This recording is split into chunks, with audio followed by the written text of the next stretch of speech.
Beyond Time, bab 1009-1010. Untuk melihat video selengkapnya, sahabat bisa kunjungi playlist yang telah Sabta Novel sediakan. Yuk mari, kita berimajinasi bersama dan masuk ke alur ceritanya.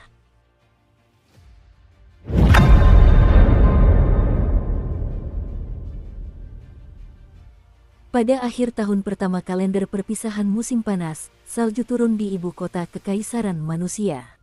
Namun di Seven Blood Ice, musim dingin selalu datang terlambat, dengan hujan lebih sering terjadi sepanjang tahun. Keadaannya tetap sama bahkan hingga akhir tahun. Tirai hujan menyelimuti pelabuhan, dan pejalan kaki serta perahu yang bergegas datang dan pergi membentuk pemandangan yang indah.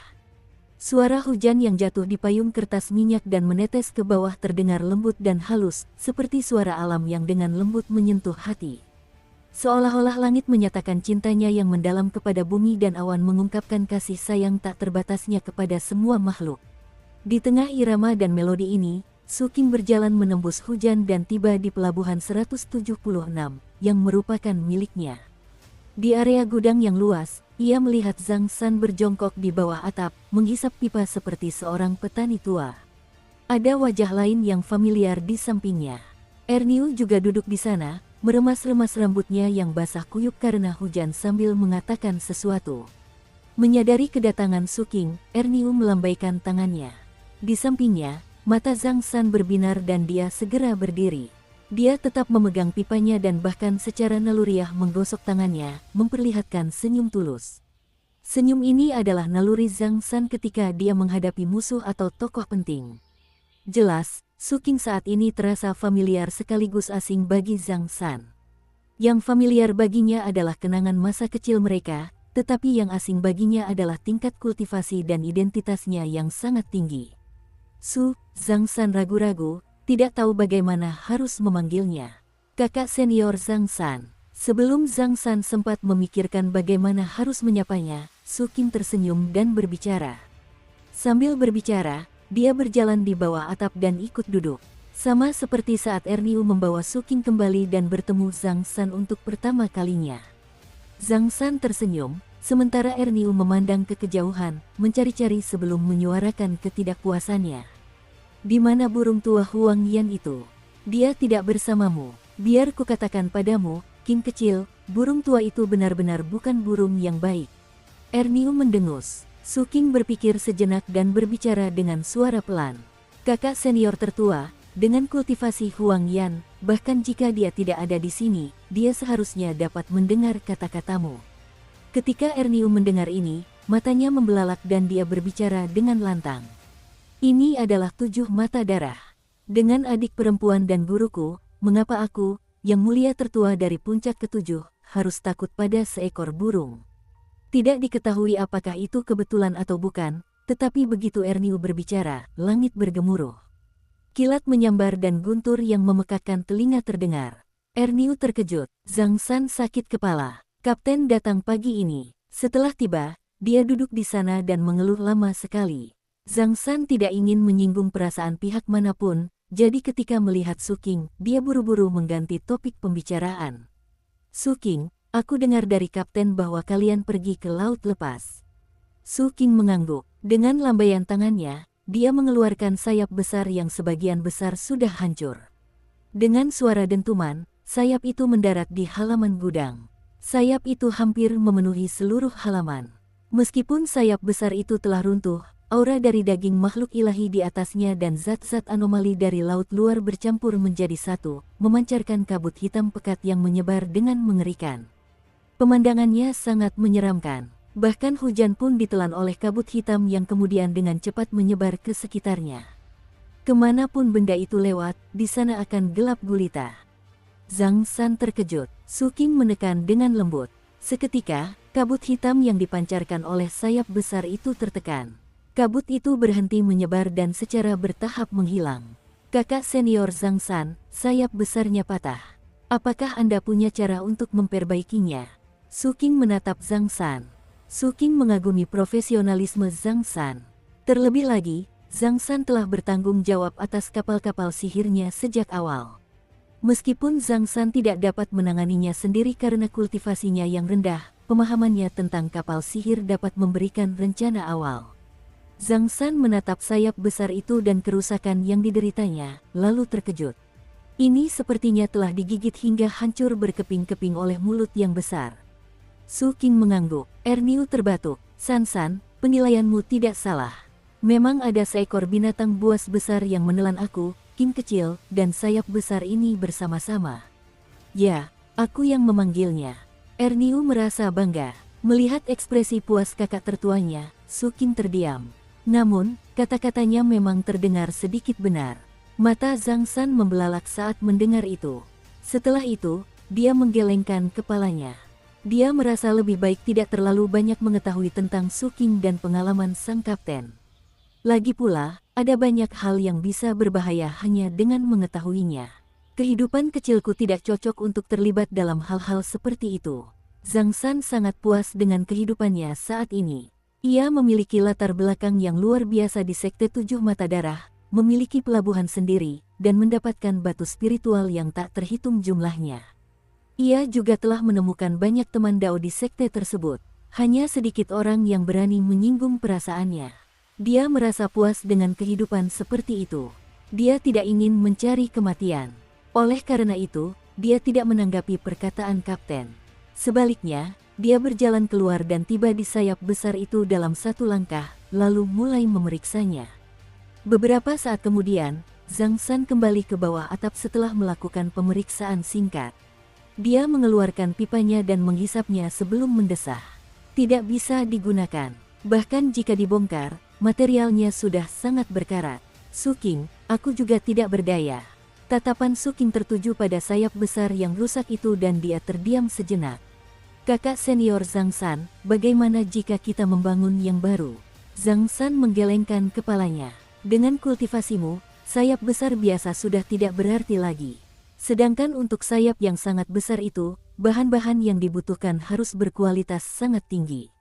Namun, saya tidak bisa menangani bahan-bahan yang kualitasnya terlalu tinggi, kecuali jika saya bisa mendapatkan bantuan dan Anda juga harus ikut berpartisipasi. Namun, ini masih hal sekunder. Pada akhirnya, yang terpenting adalah materi. Makhluk ilahi saja tidak lagi cukup. Anda membutuhkan makhluk tingkat tinggi atau bahkan daging dan darah para dewa. Anda mungkin memilikinya, tetapi yang terpenting adalah Anda tetap membutuhkan pembawa yang kuat sebagai fondasinya. Namun, aku tidak bisa memikirkan apapun yang dapat membawa daging dan darah para dewa. Zhang San tak berdaya. Su Qing merenung. Mata Erniu berbinar. Gunung Tanah Suci itu akan berhasil. Qing kecil, aku masih menyarankan agar kita menggunakan nama guru untuk menulis surat kepada permaisuri dan memintanya. Zhang San mengangguk. Meskipun dia belum pernah melihat Gunung Tanah Suci, menurut pemahamannya, dia memang merasa bahwa bahan-bahan yang dapat membentuk tanah suci pastilah sempurna dan memenuhi persyaratan. Su Qing berpikir sejenak sebelum menyimpan sayap besar yang rusak itu. Setelah itu, dia menjentikkan lengan bajunya dan mengeluarkan sepotong daging. Ini adalah daging dari kejahatan sementara. Setelah menatap daging itu beberapa saat, Su Qing mengepalkan tinjunya erat-erat dan daging itu langsung hancur. Cahaya abu-abu terbang keluar dan berubah menjadi pagoda reot yang mendarat di halaman. Itulah pagoda misterius yang ditemukan Su Qing di dasar laut. Dahulu, pagoda ini tersimpan di dalam tubuh kejahatan sementara. Su Qing berhasil melarikan diri dengan bantuan debu mengalir giok, tetapi dia tidak mengambil pagoda itu dari tubuh kejahatan sementara. Lagi pula, dengan kemampuan Su Qing saat ini, dia tidak bisa menyimpan pagoda ini. Akan lebih tepat jika pagoda itu disimpan di dalam tubuh kejahatan sementara. Setelah mengeluarkannya, Su Qing menatap Zhang San. Bagaimana kualitas barang ini? Sebelum Zhang San sempat berbicara, mata Erniu langsung menyipit dan dia sedikit terharu. Dia merasakan aura menakutkan dari pagoda ini dan aura tanaman merambat suci di atasnya. Dia terdiam. Ini adalah hal yang baik. Saat dia berbicara, sulur surgawi suci di dalam tubuhnya muncul dan langsung menuju pagoda yang rusak. Sulur itu mengelilingi pagoda dan memancarkan fluktuasi emosi. Sulur surgawi Su Qing juga terbang keluar dan melilit pagoda.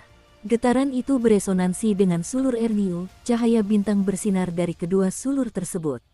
Bahkan pagoda yang sudah usang pun terpengaruh dan bersinar dengan cahaya bintang. Ekspresi Zhang San juga menjadi serius. Setelah mengamati pagoda dengan saksama, ia merasa semakin terkejut. Akhirnya, dengan izin Suking dan bantuan tanaman merambat surgawi, ia memasuki gelembung yang mengelilingi pagoda yang bobrok itu. Beberapa saat kemudian, dia kembali. Pikirannya bergejolak dan matanya berbinar-binar saat dia bergumam. Bahan yang tidak diketahui, dan tampaknya tidak dimurnikan kemudian. Ada kemungkinan besar bahwa itu adalah benda alami. Aura yang dipancarkannya seperti kekacauan purba dan sangat kuno. Sepertinya berasal dari sumber yang sama dengan kedua sulurmu. Barang bagus, barang unik yang tiada duanya. Adapun detailnya, saya harus mempelajarinya dengan cermat. Setelah mengatakan itu, Zhang San menarik napas dalam-dalam dan menatap Suking. Suking, intuisiku mengatakan bahwa jika ada cara untuk memurnikan benda ini, kapal perang yang ditempa pasti akan menakjubkan. Meskipun aku tidak bisa menyempurnakannya, nilai referensinya tetap sangat besar. Selain itu, tanaman rambatmu, aku harus memikirkan masalah ini dengan cermat. Kita juga perlu meminta bantuan Lord Flame Phoenix. Ketika Suking mendengar ini, dia mengeluarkan gulungan giok pengirim suara dan mengirimkan suaranya ke Huang Yan. Beberapa saat kemudian, di tengah gerutuan Erniu, Huang Yan tiba. Saat keduanya saling melihat, percikan api seolah menyala di udara. Suking buru-buru melangkah maju dan berjalan di antara mereka berdua. Zhang San juga buru-buru berbicara dan memberitahu Huang Yan tentang pembangunan sayap besar baru untuk Suking. Ketika Huang Yan mendengar ini, pandangannya tertuju pada pagoda. Dia berpikir sejenak dan mengangguk. Kau butuh apiku, tidak masalah. Tepat ketika Zhang San hendak setuju, Erniu terbatuk dan menatap Zhang San. San, apakah kau juga membutuhkan kekuatan es untuk menempa sayap besar bagi King kecil? Menghadapi tatapan Erniu, Zhang San ragu-ragu, tetapi akhirnya hanya bisa setuju. Karena itu, Erniu dan Huang Yan saling menatap tajam lagi. Akhirnya, di bawah mediasi Zhang San dan Suking, mereka mulai bersiap untuk memurnikan pagoda. Masalah sayap besar Suking adalah masalah kelas atas di 7 mata darah. Terlebih lagi, Zhang San jelas tidak cukup kuat sendirian. Oleh karena itu, atas perintah kakak senior kedua, semua ahli penyulingan di 7 mata darah bergegas datang. Pada akhirnya, lokasi pemurnian dipilih di area kosong di wilayah terlarang. Dukung terus channel YouTube Sabta Novel. Di sana, ratusan ribu kultivator penyempurnaan artefak mulai menempa sayap besar Suking. Selama periode ini, tidak banyak kesempatan di mana mereka membutuhkan Suking. Dia hanya perlu meninggalkan tanaman merambat surgawi itu. Oleh karena itu, untuk sementara waktu, Suking menjadi orang yang paling bebas. Dia hanya menghabiskan waktu membimbing kultivasi si bisu kecil itu. Pada saat yang sama, dia mengadakan beberapa kuliah umum di 7 mata darah. Dia membagikan pemahaman kultivasinya kepada para murid 7 mata darah. Pada saat yang sama, dia juga membimbing dan menjawab pertanyaan serta keraguan yang dihadapi para murid selama kultivasi mereka. Sebulan berlalu, pagi ini, Suking, yang sedang duduk bersila dan bermeditasi di dalam gua, menerima transmisi suara dari Zhang San. Suking, sayap besarmu hampir selesai. Prosesnya lancar sekaligus tidak lancar. Kau akan tahu saat datang dan melihatnya. Suking segera berdiri dan berjalan keluar dari gua. Tepat sebelum ia pergi, ia merasakan sesuatu dan mengangkat kepalanya untuk melihat ke langit. Senyum muncul di wajahnya. Di langit yang jauh, pelangi melesat menembus udara, menuju langsung ke puncak ketujuh. Di dalam pelangi itu, terdapat 2 sosok. Salah satunya adalah seorang pria parubaya, dan yang lainnya adalah seorang gadis muda. Pria parubaya itu adalah kakek ke-9, dan gadis muda itu adalah Linger. Saudara Suking. Suara Linger yang riang dan genit terdengar dari kejauhan seperti dentingan lonceng perak. Suasana 7 mata darah di pagi hari adalah momen paling murni dan damai sepanjang hari. Ketika sinar matahari pertama perlahan menyebar dari cakrawala timur, cahaya keemasan secara bertahap memenuhi tanah dan akhirnya memantulkan sosok seorang gadis muda yang berjalan dari cakrawala. Dia mengenakan gaun putih panjang yang semakin menonjolkan kecantikannya.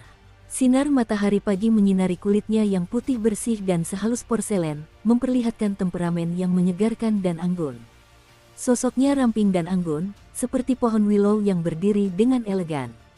Hidungnya mancung, bibirnya merona, dan senyumnya sehangat dan secerah sinar matahari di sekitarnya. Rambutnya yang halus berkibar lembut saat dia mendekat, membawa sesuatu yang misterius. Ritme yang memukau. Yang paling memikat adalah matanya, seperti dua permata berkilauan, memancarkan kegembiraan dan keceriaan. Dipadukan dengan bulu matanya yang lentik, mengingatkan pada sayap kupu-kupu, ia memancarkan pesona yang ceria dan menggemaskan. Ling Er, yang dipenuhi dengan pikiran tentang Su Qing, tiba di puncak ketujuh. Dia menerkam kepelukan Su Qing dan saat merasakan aura Su Qing, air matanya mengalir tak terkendali. Saudara Su Qing, kerinduan yang tak berujung, kekhawatiran, dan kecemasan yang tak dapat dijelaskan semuanya terungkap dalam 4 kata ini. Dengan 3 kata ini, pengalaman-pengalamannya masuk ke dalam pikiran Su Qing. Su Qing dengan lembut mengelus rambut Ling Er. "Mengapa kamu menangis?" Su Qing berbicara dengan lembut. "Aku juga tidak tahu, aku hanya merasa seperti akan kehilangan kakak Su Qing." Ling Er mengangkat kepalanya dan menatap Su Qing. Su Qing terdiam. Setelah sekian lama, dia tersenyum. "Kamu tidak akan bisa. Benar-benar, benar-benar." Su Qing mengangguk. Ling Er tersenyum di balik air matanya. Su Qing menatap kakek ke-9, yang belum pernah mendarat. Kakek ke-9 sedang duduk bersila di udara. Su Qing memikirkannya, tetapi tidak segera pergi ke wilayah terlarang untuk memeriksa sayap besarnya. Sebaliknya, dia duduk di luar tempat tinggal gua dan menceritakan kepada Ling Er tentang apa yang terjadi setelah dia meninggalkan wilayah persembahan bulan. Gelombang dan liku-liku selama periode ini menyebabkan Ling Er secara bertahap menjadi linglung. Emosinya juga berfluktuasi seiring dengan penjelasan Su Qing. Setiap kali dia mendengar Su Qing menyebutkan berbagai bahaya, dia akan merasa grogi. Ketika dia mendengar tentang Su Qing yang membicarakan keuntungan tersebut, dia akan merasa senang. Lambat laun, dia melupakan kekhawatirannya dan tenggelam dalam dunia Su Qing. Saat Su Qing menceritakan kisah itu, keraguan yang tak dapat dijelaskan di hati Ling Er menghilang. Perlahan-lahan, setiap senyum dan tindakan yang ditunjukkannya dipenuhi dengan kecintaan pada kehidupan dan kerinduan akan masa depan. Ini adalah pesona unik yang hanya dimiliki oleh gadis-gadis muda. Ini adalah vitalitas dan gairah masa muda, serta kepolosan dan impian para gadis muda. Seolah-olah orang bisa melihat bunga-bunga musim semi, sinar matahari musim panas, dedaunan gugur musim gugur, dan kepingan salju musim dingin di tubuhnya. Sesekali, ketika dia mendengar Su Qing menyebut Ernyu, tawa yang dia keluarkan bagaikan mata air jernih di aliran gunung, segar dan menyenangkan di telinga. Waktu berlalu begitu saja. Diiringi suara lembut Su Qing, langit perlahan menampakkan warna biru pucat. Beberapa awan putih bersih melayang santai di udara. Sama seperti kakek ke-9, mereka dengan tenang mengamati segala sesuatu di puncak ke-7. Di bawah cahaya matahari pagi, pemandangan ini bagaikan lukisan tinta, elegan dan segar. Hal ini berlanjut hingga Ling Er menguap dan tertidur. Su Qing dengan lembut mengelus kepala Ling Er, membuatnya tertidur lelap. Setelah itu, ekspresinya sedikit berubah serius. Dia mengangkat kepalanya dan membungkuk kepada kakek ke-9. Setelah itu, dia berbicara dengan suara rendah. Kakek ke-9, tubuh Ling Er. Di langit, Old Nin, yang sedang duduk bersila, membuka matanya. Sebulan yang lalu, ketika dia mencapai alam jiwa Naschen yang sempurna, kutukan itu. Garis keturunan akhirnya mulai melakukan serangan balik. Energi kekaisaran yang kau tinggalkan tidak cukup. Old Nin berbicara perlahan. Tatapan Su Qing tertuju pada Ling Er yang sedang tidur. Saat melihat Ling Er tadi, ia bisa merasakan bahwa fluktuasi kultivasi dalam tubuhnya tidak stabil. Oleh karena itu, aku membawa Ling Er ke sini untuk mencarimu. Aku ingin melakukan perjalanan ke tempat Kaisar Roh Kuno bersamamu dan membawa semua ki kekaisarannya. Namun, tidak perlu terburu-buru. Kondisi Ling Er baik-baik saja. Old Nin tampak tanpa ekspresi dan suaranya tenang. Su Qing mengangguk. Mereka perlu pergi ke ras roh kayu di Kabupaten Fenghai untuk menuju ke lokasi Kaisar Roh Kuno. Meskipun sebelumnya dia memiliki token, setelah dia bangkit kembali di benua Nanhuang, token itu kehilangan efeknya. Saat itu, ketika Su Qing dikejar oleh kejahatan sementara, dia mencoba mengaktifkannya tetapi gagal. Baiklah, senior, izinkan saya menyelesaikan beberapa hal dulu. Dukung terus channel YouTube Sabta Novel. Saat ia berbicara, Su King mengangkat tangannya dan memancarkan kekuatan lembut. Setelah membantu Ling'er menekan basis kultivasi yang tidak stabil di tubuhnya, ia melangkah ke udara dan langsung menghilang. Ketika dia muncul, dia sudah berada di wilayah terlarang tempat sayap besarnya ditempa. Sebuah area kosong yang luas dibersihkan di wilayah terlarang. Begitu sosok Su King terungkap, dia melihat ratusan ribu kultivator melakukan inspeksi terakhir mereka di bawah komando Zhang San. Adapun Huang Yan dan Erniu, mereka bermeditasi berjauhan satu sama lain. Yang sedang diperiksa oleh Zhang San dan ratusan ribu kultivator penyempurnaan 7 mata darah adalah pagoda 9 lantai yang menjulang tinggi ke awan. Pagoda ini berdiri di sana dan memancarkan cahaya, mengeluarkan kekuatan dahsyat yang mengandung aura kuno. Sekilas pandang saja sudah bisa langsung tahu bahwa itu luar biasa. Tempat itu dikelilingi oleh sulur surgawi suci milik Su King dan bersinar terang dengan cahaya bintang. Setelah diperiksa lebih teliti, terlihat bahwa pagoda 9 lantai ini sebenarnya belum sepenuhnya selesai. Pagoda ini dibentuk dengan menggabungkan berbagai bagian yang berbeda. Lantai paling bawah tak lain adalah pagoda tertua yang mengalami kerusakan. 8 lantai di atasnya tampaknya ditambahkan kemudian untuk meningkatkan dan menyelaraskan dengan sistem kontrol. Melihat kehadiran Su King, Zhang San berdiri di atas pagoda yang tinggi dan menyeringai ke arah Su King. Su King, bagaimana? Apakah kamu puas? Pagoda rusakmu itu terlalu sulit untuk diperbaiki. Untungnya, api milik Tuan Huang Yan sama menakjubkannya, jadi kami nyaris berhasil memperbaikinya. Selain ide-ide kreatif sang kapten, kami menambahkan 8 lantai dan menyatukan pagoda yang rusak itu. Dengan cara ini, Anda dapat mengontrolnya secara tidak langsung. Sayap hebat ini tidak hanya dapat berlayar di laut terlarang, tetapi kegunaannya yang lebih besar adalah langit berbintang. Ini adalah sayap hebat yang dapat terbang di langit berbintang. Benda ini mengandung material makhluk ilahi, dan juga mengandung daging dan darah dewa yang ditempatkan oleh Kapten dan Tuan Huang Yan. Benda ini memiliki kekuatan yang menakjubkan dan dapat disimpan serta dilepaskan dengan bebas. Terutama mengingat kebiasaanmu yang sering merusak barang, aku memilih untuk tidak mengukir mantra dan ilmu sihir ilahi, dan hanya fokus pada kekuatannya. Sayap hebat ini bahkan bisa digunakan untuk menghancurkan orang. Terlepas dari kecepatan atau kekuatan, sayap hebat ini lebih unggul dari masa lalu. Zhang San berbicara dengan lantang, merasa sangat bersemangat. Dalam sebulan terakhir, sebagai orang utama yang merancang rencana konstruksi, dia telah mencurahkan segenap hati dan jiwanya ke dalamnya. Dia telah menunjukkan bakat dan imajinasinya secara luar biasa. Kini, ia merasa bahwa karya ini adalah puncak dari hidupnya.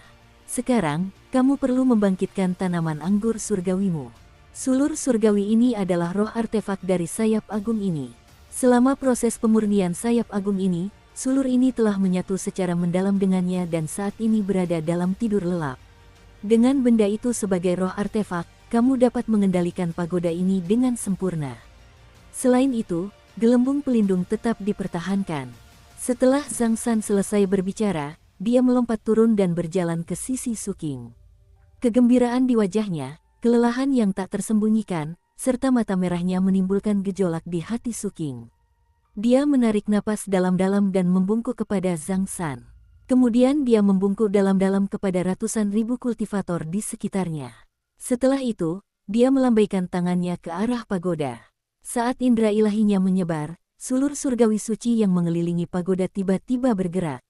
Setelah itu, ia terbangun dari tidurnya dan berenang mengelilingi pagoda. Saat cahaya bintang bersinar cemerlang, sulur surgawi suci milik Su King tiba-tiba bergoyang dan menyapu pagoda ke arah Su King.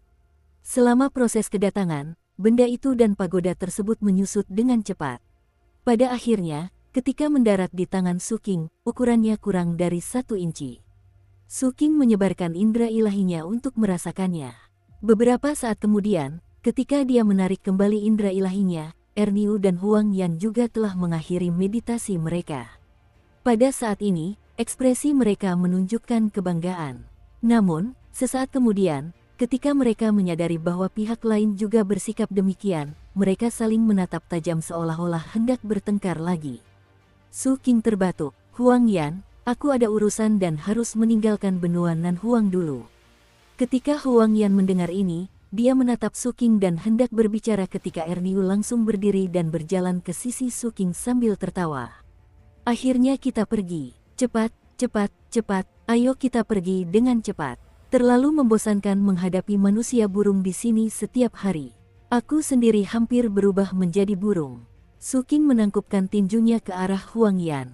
Tidak perlu banyak bicara satu sama lain. Setelah itu, dia membungkuk kepada semua orang lagi. Dengan mengangkat tangannya, pagoda itu naik ke udara. Sesuai kehendak Suking, pagoda itu berubah menjadi pagoda sepanjang 1000 kaki yang bersinar dengan cahaya pelangi. Ketika niat agung menyebar ke segala arah, Suking melangkah maju dan berjalan ke pagoda. Erniu juga berjalan di belakangnya. Saat cahaya bintang dari sulur surgawi suci miliknya berkelebat, dia berjalan masuk seperti biasa. Setelah itu, dunia bergemuruh dan pagoda itu langsung menembus kehampaan, lenyap seketika tanpa jejak. Saat muncul kembali, benda itu sudah berada di atas puncak ketujuh dari 7 mata darah. Gerbang pagoda terbuka dan tubuh Ling'er yang tertidur terangkat ke udara. Saat ia diantar masuk ke dalam pagoda, Wout Nin juga berjalan mendekat dan melangkah masuk ke dalam pagoda. Tatapannya menyapu sekeliling, memperlihatkan ekspresi yang aneh. Barang ini luar biasa. Ketika Erniu mendengar ini, dia tersenyum bangga. Aku sudah memperbaikinya. Wout Nin langsung mengabaikannya. Suking sekali lagi memperkuat Ling'er, menyebabkan kultivasinya menjadi semakin lembut. Di bawah pengaruh indera ilahinya, pagoda ini bersinar terang di puncak ketujuh, menarik perhatian para murid 7 mata darah. Cahaya itu beriak di langit dan menyebar hingga sejauh 5.000 km. Setelah itu, benda itu menghilang. Kapal itu melaju menembus laut terlarang dengan kecepatan yang mencengangkan. Badai itu menimbulkan gelombang dahsyat di permukaan laut saat bergerak ke arah provinsi Yinghuang. Kemanapun ia lewat, banyak sekali makhluk laut akan gemetar hebat setelah merasakan aura dan tekanan pagoda tersebut. Pada saat itu, di Provinsi Yinghuang, Tetua Agung dari Kementerian Pemegang Pedang yang bertanggung jawab atas provinsi ini sedang terbang ke arah gunung penyeberangan kemalangan urusan besar. Setelah menyeberangi sungai pengayaan abadi, sosoknya muncul di luar wilayah terlarang suara roh di provinsi tersebut. Di sini, ekspresinya tampak hikmat saat ia memandang tanah suci dan berbicara dengan suara rendah. 3 hari yang lalu, seorang pemegang pedang dari Kementerian Pemegang Pedangku menjalankan misi untuk mengejar kultivator buronan dari Sekte Abadi Urusan Agung, Li Zimei. Mereka memasuki tempat ini bersama-sama dan menghilang. Guru suara roh, baik itu Provinsi Yinghuang atau Kabupaten Fenghai, wilayah gelombang suci besar tempat mereka berada sudah berbeda dari saat terakhir kali kau terbangun. Aku menerima perintah dari Istana Pemegang Pedang Kabupaten Fenghai untuk memerintahkan wilayah terlarangmu untuk segera membebaskan orang itu. Sebuah suara surgawi tiba-tiba terdengar dari wilayah terlarang suara roh, membentuk gelombang yang berubah menjadi serangan suara. Suaranya sungguh menakjubkan. Begitu menyebar, seluruh wilayah terlarang bergetar. Bahkan sungai pengayaan abadi yang mengalir pun bergejolak, berubah menjadi suara dingin yang menggema dari wilayah terlarang. Pergi. Tetua Agung dari Kementerian Pemegang Pedang Provinsi Yinghuang gemetar dan mundur ribuan kaki. Wajahnya pucat pasi, tetapi tatapannya lebih tajam. Dia menatap wilayah terlarang dan perlahan berbicara. Nama pemegang pedang itu adalah King Qiyu. Dia adalah teman lama penguasa wilayahku, Suking. Jika kau bersikeras melakukan segala sesuatu dengan caramu sendiri, pasti akan terjadi malapetaka. Jangan salahkan aku karena tidak memperingatkanmu.